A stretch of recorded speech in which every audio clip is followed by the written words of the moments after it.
सिया राम, सिया राम, सिया राम,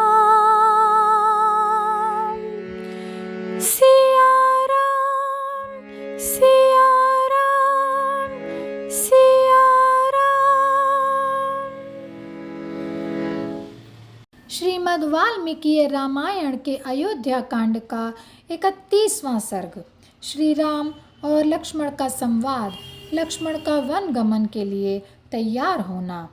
जिस समय श्री राम और सीता जी की बातचीत चल रही थी, उस समय लक्ष्मण भी वहां आ गए। भाई का वियोग उनके लिए असहनीय हो रहा था।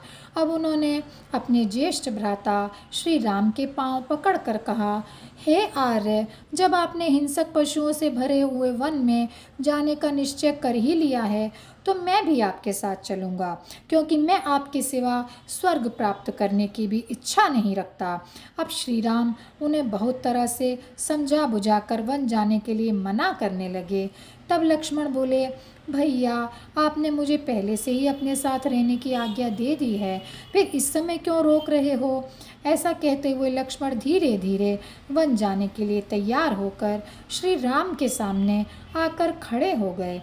यह देखकर श्री राम बोले, लक्ष्मण, तुम तो मुझे प्राणों से भी ज़्यादा प्रिय हो, किंतु यदि तुम भी वन को चले आओगे तो माता कौशल्या और सुमित्रा की सेवा कौन करेगा? उस समय भरत भी कैकेयी के अधीन रहने के कारण दुखिया कौशल्या और सुमित्रा का भरण पोषण नहीं करेंगे, अतः तुम यहीं रहकर उनकी सेवा करो। श्री राम के इस तरह समझाने पर लक्ष्मण ने कहा, हे वीर, आपके तेज से भरत भैया माता कौशल्या और सुमित्रा का भक्ति भाव से अवश्य पूजन करेंगे, लेकिन यदि भरत ऐसा नहीं करते तो भी बड़ी माता कौशल्या स्वयं ही मेरे जैसे हजारों मनुष्यों का भरण पोषण कर सकती हैं, क्योंकि उन्हें अपने आश्रितों को पालने के लिए 1,000 गांव मिले हैं। अतएव आप मुझे अपना अनुगामी बना लीजिए। वहां मैं आपके साथ रहकर आपके सभी आवश्यक कार्य पूरे करूंगा। श्री राम लक्ष्मण की बात से प्रसन्न होकर बोले, तात, यदि ऐसी बात है तो जाकर अपनी माता और मित्रों से भी इसके लिए आज्ञा ले लो।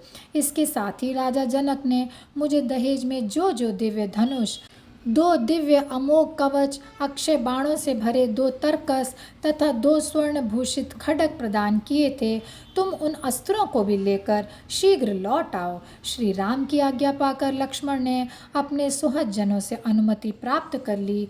उस समय लक्ष्मण को देखकर श्री राम बोले, सौम्य, तुम उचित समय पर आ गए।